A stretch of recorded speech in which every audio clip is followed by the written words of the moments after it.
Hello everybody, we're very excited to call this meeting to order. We start with the acknowledgement of treaty land. We respectfully acknowledge that Grand Bay-Westfield exists on the traditional Wolastoqey land. The lands of Wabanaki people are recognized in a series of peace and friendship treaties to establish an ongoing relationship of peace, friendship, and mutual respect between equal nations. The river that runs by our town is known as Wolastoq, along which live Wolastoqeyik, the people of the beautiful and bountiful river. We, the staff and naming committee of Entity 51, pay respect to the elders, past and present, and descendants of this land. And just before we move on to item 3, I wanted to extend a really sincere thank you to everybody who submitted a name. It's been a really pleasant experience reading through all of them. We got 116 unique submissions, which surpassed, I'm sure, all of our expectations. It was a lot to work with. And that's not even counting the names that were submitted multiple times. We got a total of 369. And mind you, there was very few Vote McVote-face type suggestions. Like, I was really floored by that. Most of these suggestions were really sincere and well thought out, and it really was a joy to read them. And I'm so excited that we now get to bring the process to an end.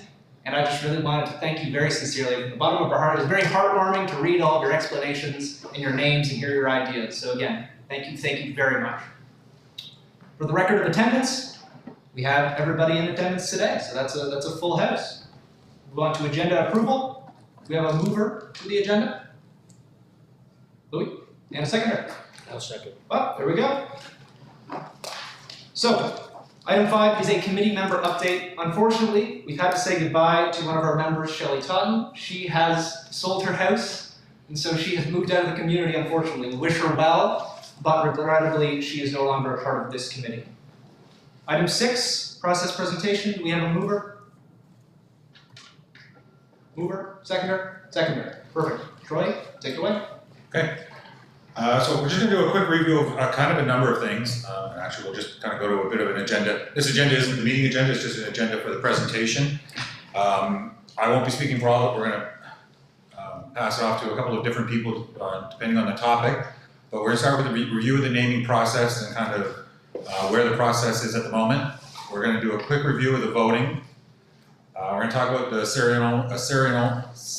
ceremonial Indigenous name. The matrix and determining the ballot, and we'll describe what the matrix refers to. It was part of the process used by the committee to determine the names to go on the ballot, the next steps, and then finally the ballot where we'll reveal the names that will be voted on. So as a quick review of the naming process, first up is local governments reform. I'm sure most people are well aware of this by now, but for anyone that might be somewhat new to this and hasn't had a chance to kind of read up on the local governance reform process, Entity 51 is what is going to be the newly formed municipality, which will be in effect January 1, 2023. It's going to include the town of Grand Bay-Westfield, the community of Nerepis from the local service district of Westfield West, as well as the properties along Campbell Road. They're going to basically all become one new community in January. And this process is about the governing body. So to answer the second question of what is being named, that is the governing body of Entity 51. All of the community addresses, community names will still remain. So those who live in Nerepis will still live in Nerepis and they'll use Nerepis as their address. Same for Grand Bay-Westfield. Grand Bay-Westfield will always exist. From a mapping point of view, we've been advised by the transition facilitator that the way it'll work is, if you use an electronic map such as Google Maps or anything like that, bear in mind, when this takes effect, does not necessarily dictate when Google Maps will update their map, so we don't want to make any assumptions there. But as you zoom in, you'll start off with Canada, and then you'll see New Brunswick, and then you're going to see Entity 51.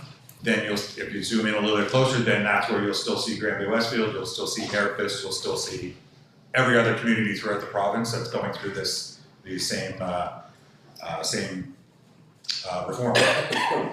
On the naming side of things so far, so as we see, we have our naming committee. This committee was established back in February to meet the mandate of the province to determine a permanent name for Entity 51. One of the first steps was to reach out to the community to gather as many names as they could to be considered for the process, and as the chair mentioned, there was a wonderful response to that, so much appreciated. Those submissions is what's been happening since that closed over the last number of days is the collation of submissions, and that for the most part is what tonight is going to be about. All of those names have been brought together and will be kind of brought from 116 down to what will manageably fit on a ballot of 4 to 5. The voting process is going to be a preferential choice voting. It's really not too much different than standard voting, except instead of just voting for one candidate, you're just going to rank all 5 or 4 or 3, however many do end up on the ballot. We have a sample ballot on the next screen that we'll be able to show everyone. It has 5 because 5 is the maximum. That was kind of determined as part of this process. It may, depending on the decisions of this committee this evening, that may change to a different number, but 5 is the max number of names that we'll have. So on how to vote, the voting process is going to be it's going to be an electronic voting process. So what'll happen is every household and business in the town, typically it's the same system towns used before as far as mass mailouts. So you'll get a flyer or mail out delivered to every address regarding, and the title of it is, I forget the exact title on it, but it'll be very clear that this is your voting process, and it'll have towards the bottom you're going to see 2 access keys or codes. There are 16 character codes that you will go to a certain website, and there's a QR code on the flyer, or you can go to the entity51.ca website to gain access to the actual voting platform. You'll enter one of those 2 codes and be able to cast a vote. Each house is getting, or each property is getting 2 codes, and they can use those.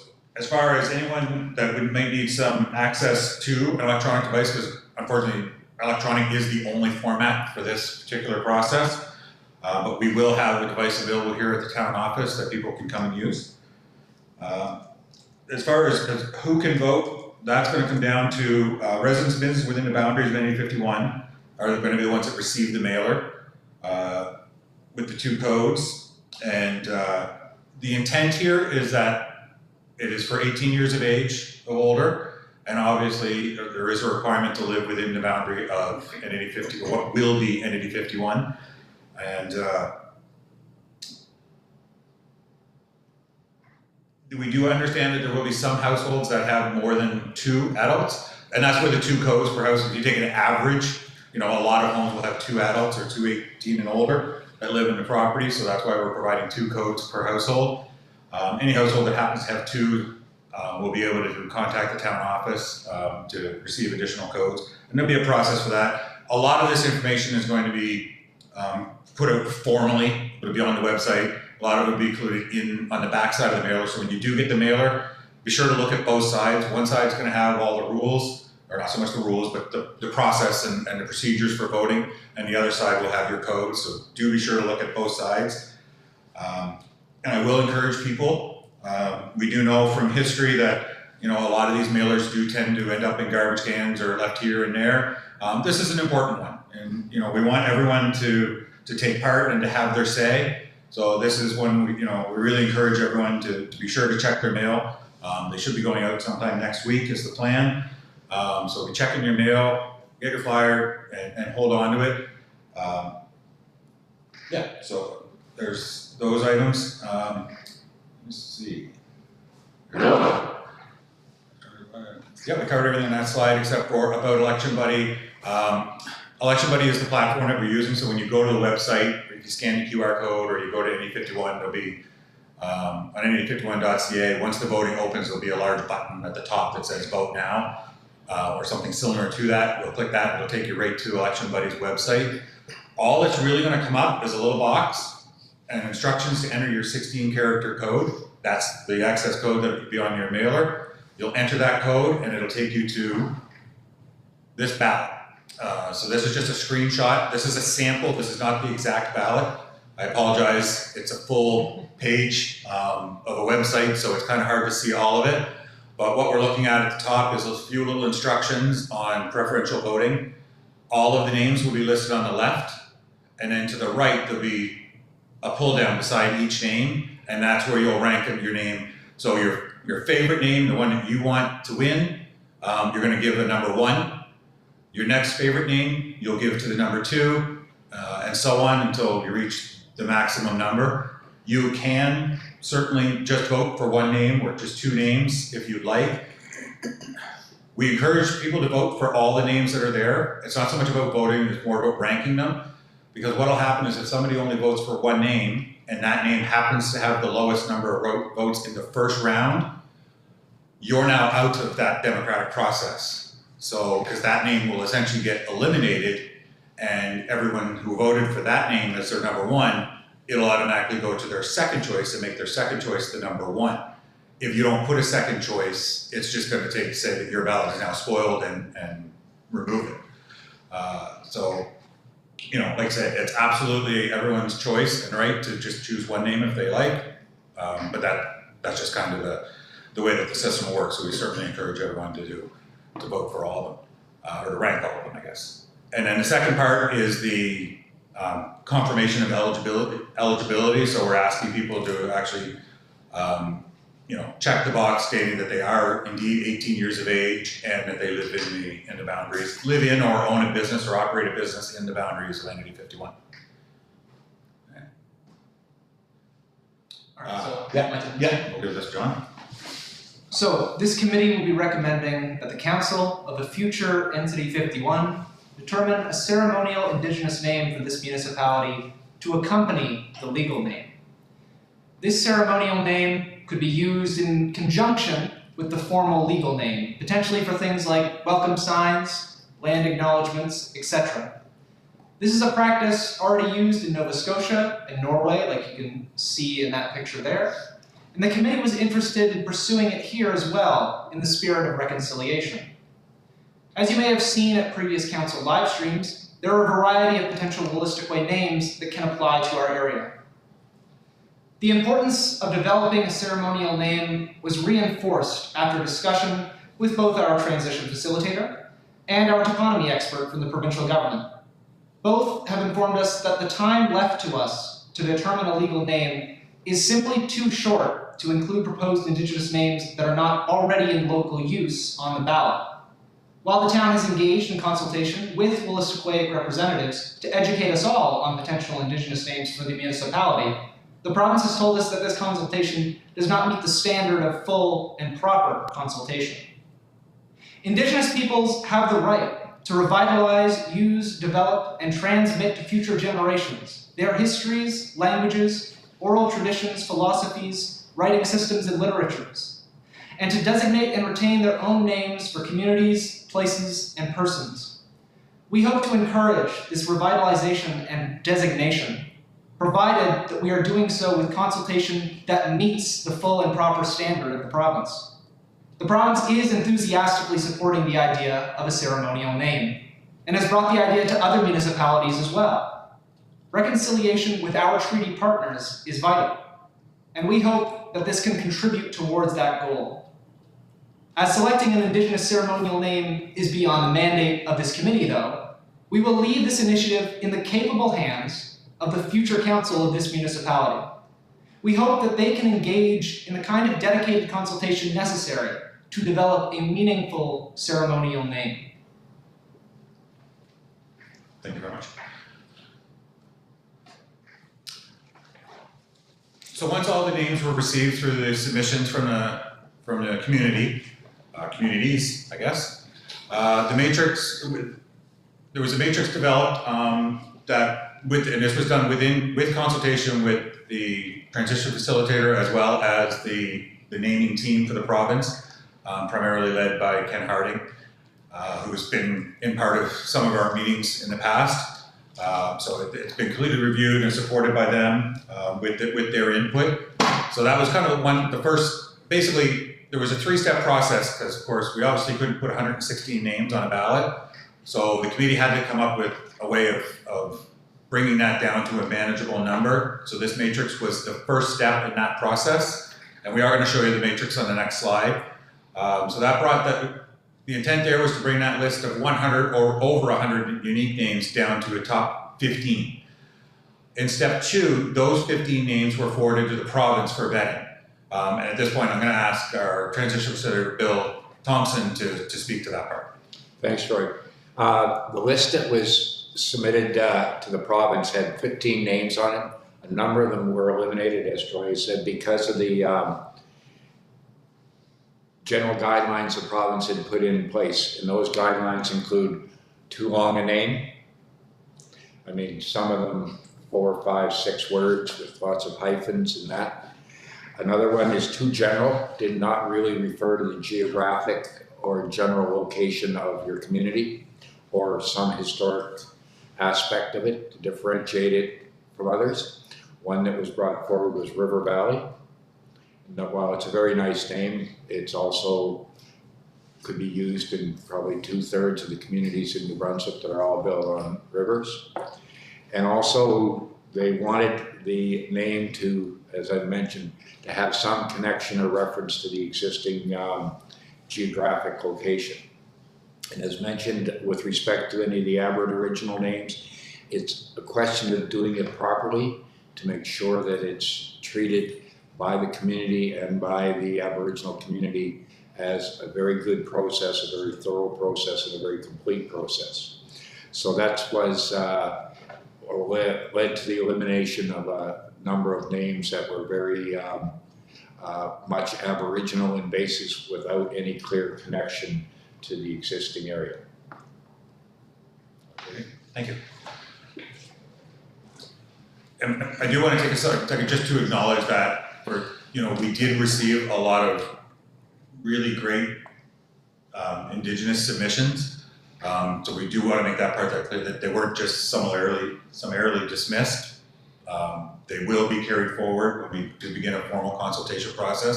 We will bring all of those submissions forward with that to the new council. So in step 3, what would be left from step 1 and step 2 was a top 10 list of names. Those names were provided to the naming committee in alphabetical order, and the naming committee basically did the same thing that everyone else is going to do in the voting process, is they ranked them in preferential order individually.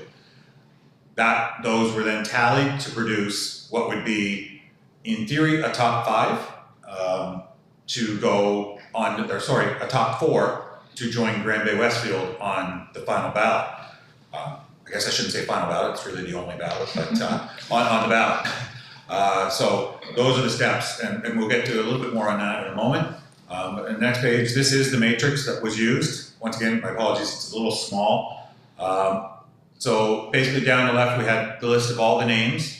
That was strictly in alphabetical order, so there was no predetermination to it or anything of that sense. The column that says variations of names, that was strictly related to, if we use Grand Bay as an example, there was some submissions said capital G-R-A-N-D space, capital B-A-Y, but then there was some that was kind of Grand Bay all as one word with the B in Bay not capitalized. So what was done there is the second one was put in the variations, but the numbers associated carried over throughout. So it didn't really affect the numbers, it just brought the list kind of into a slightly more even listing, and it eliminated confusion of, really what was intended to be the same name, just in different spelling formats. So with that, the number of times the name was submitted was definitely taken into account. So if a name was submitted from 1 to 10 times, or 1 to 10 times, it received 2 points. 11 to 20 received 4 points, and so on up to the highest one did receive, I think, 41 or 42 submissions, and that one received 10 points for that category. The next one, name is, basically it's pleasing to the ear. This was kind of the committee's opportunity to use their own personal views and thoughts and processes and just how this, you know, did they feel it was a good sounding name, that it kind of seemed appropriate to them for the community.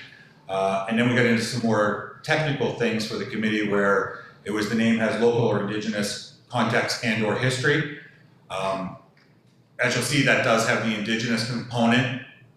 So at the time that this part was done was kind of before we had all of the full information on whether Indigenous names would or would not be included. So that part was still included in the matrix process. The name is known locally, and the name is geographically specific. So all of those were kind of graded on a score of 0 to 10 by each committee member, and then, like I said, that's what was used to generate that top 15 list that went to the province. So the next steps that are going to be taking place after this evening's meeting is you'll receive your mailers with your access keys or codes. That will be sometime next week during the week of April 11th.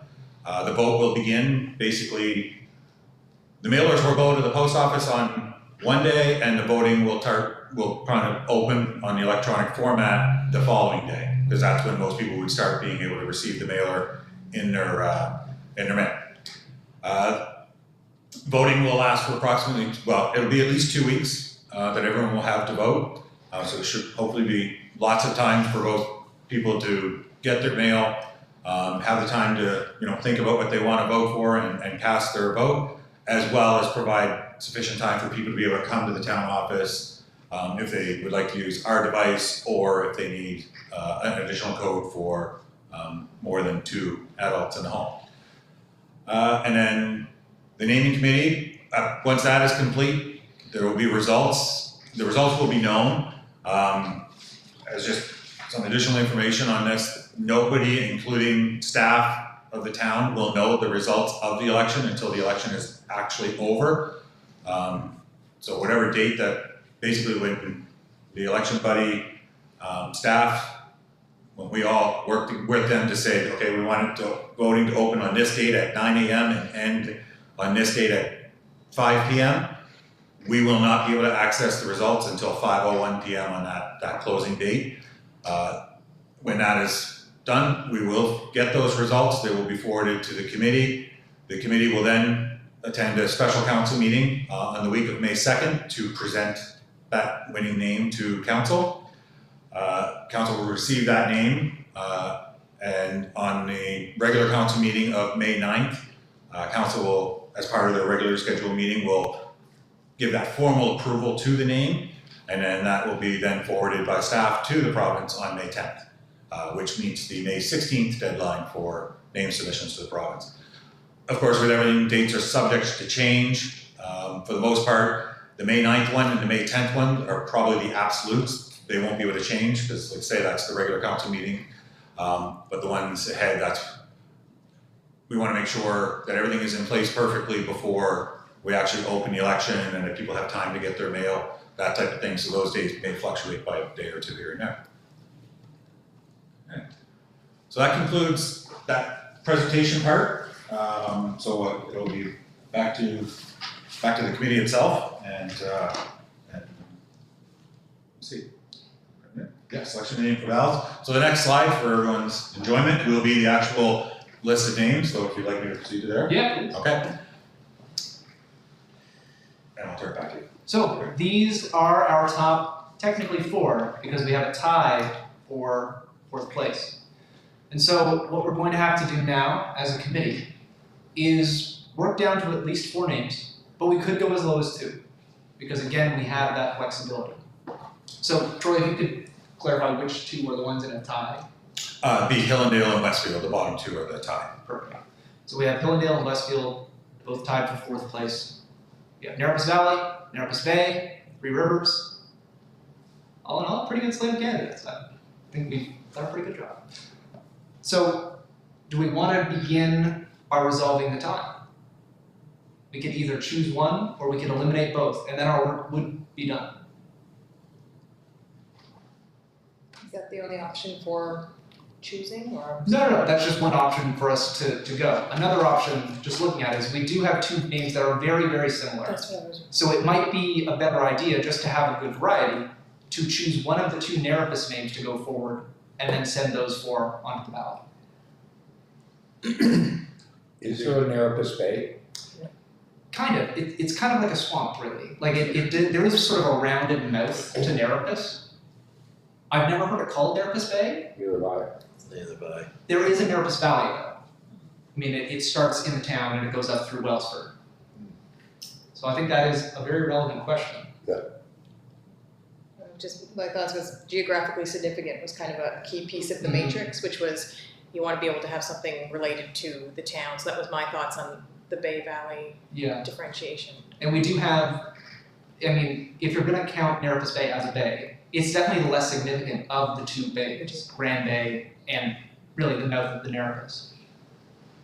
So would we be comfortable considering Nerapus Bay as our one to eliminate?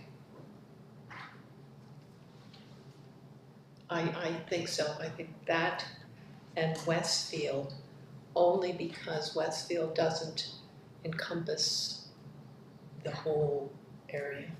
Well, I would caution a bit there just because it all is in the Westfield Parish, which has been around since 1768, 1765. I stand corrected, I didn't know that. Well, it's like, it's been the name of the village since the 60s, but it all is in Westfield technically. But I think, yeah, either Nerapus Bay or Westfield. And again, Grand Bay Westfield is already predetermined. Are we It is. duplicating here again, same as the Nerapus thing? That's what, yeah.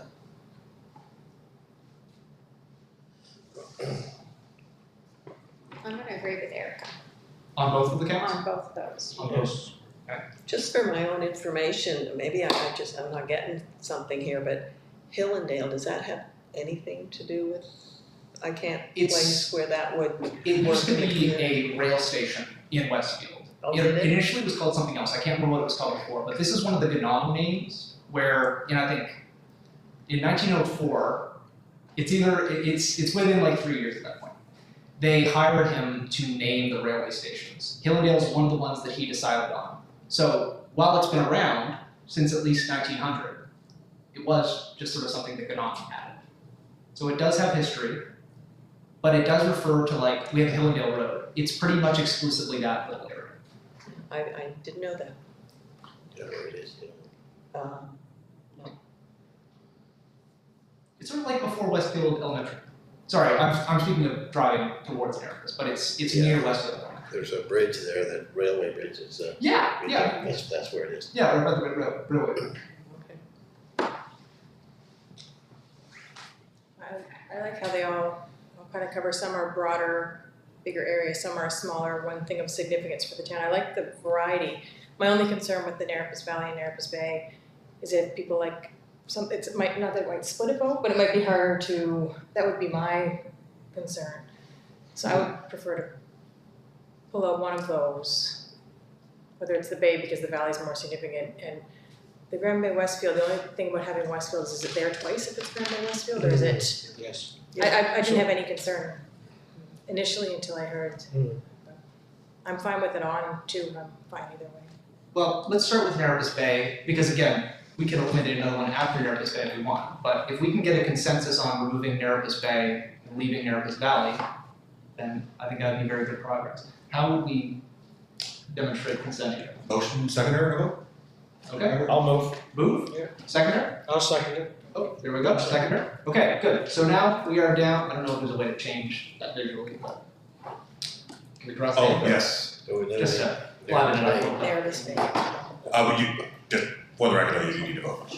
You can vote on your motion? Oh, yes, okay, well, Okay. And making the whole screen disappear was not part of the plan. oh, alright. Suspense. So sorry, now with the voting, is it Just all those in favor? All those in favor? Aye. And opposed? None, okay. Alright, so, which item do we want to move to next? I've heard Westfield, but I've also heard Hillendale, And again, we don't have to eliminate them, but it was brought up by Eric that we should probably discuss it. Well, I just didn't know the history, so I'm glad I do know. But again, as Carrie says, maybe we should be looking at a name that encompasses a wider area as opposed to Hillendale, nice name, but if it just encompasses that small area and nobody else really has a connection to it. I would throw it back to the people. Yeah, and I think in defense of Hill and Dale, Hill and Dale is literally mountain and valley, Yeah. which we did get a lot. So we haven't been able to use River Valley, but we could put Hill and Dale on there for people who might sort of really like that idea. Yeah.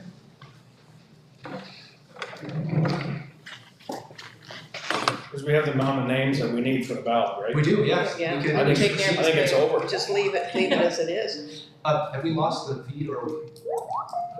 Just this part. Okay, I'll wait to get a mover until we're back. I think your connection on Zoom's still going. Okay, Just, well, yeah, I can see the 3 lights, so Yeah. we have a mover.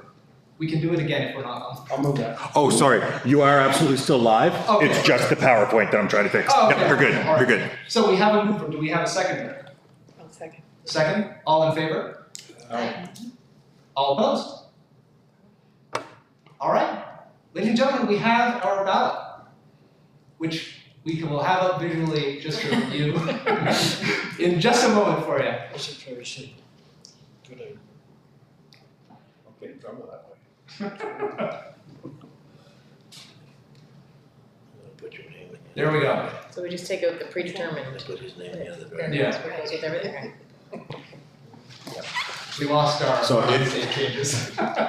While we're waiting, I must tell you, I sent the matrix on the naming matrix to my confreres that do the same job, and I've got 3 responses back today on how pleased they were to have a document to guide them.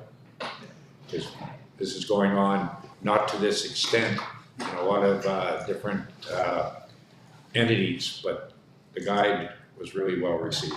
That's very good to hear. We're happy to help. Tell them the bill's in the mail. Yeah. All right, next item is our next meeting date, which is slated, I think, for May 9th? May 2nd.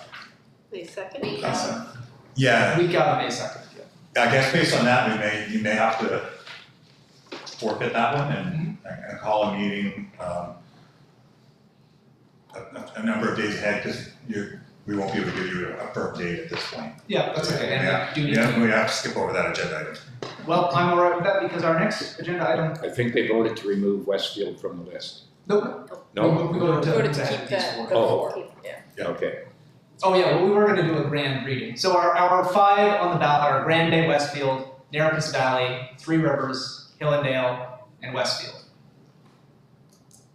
And now, we adjourn. Mover? Just one question. Oh yeah, sorry. The mailers will be out on April the 11th. Do you know what day is that? Like I have to go like. Monday. April 11th is the Monday, but they won't, they'll be out within that week. We don't have an exact date, because there's a couple of issues. One, we have to make sure that they print properly, printing that many, every once in a while, the photocopier might not quite cooperate, different things like that. We also have to ensure that it's all completely set up through Election Buddy, so that might rely a little bit on their schedule. So we're not giving that exact date, but it will be Monday, Tuesday-ish of Monday next or week. Tuesday? Somewhere That'll fit when in the post office, because usually Wednesday's a bad day for that, but Monday or Tuesday would be good. Any other questions before we adjourn? Well, it has been a real pleasure, everybody. Thank you all for your time, and thank you all for joining us. Thank you, John. Thanks, John. Meeting adjourned.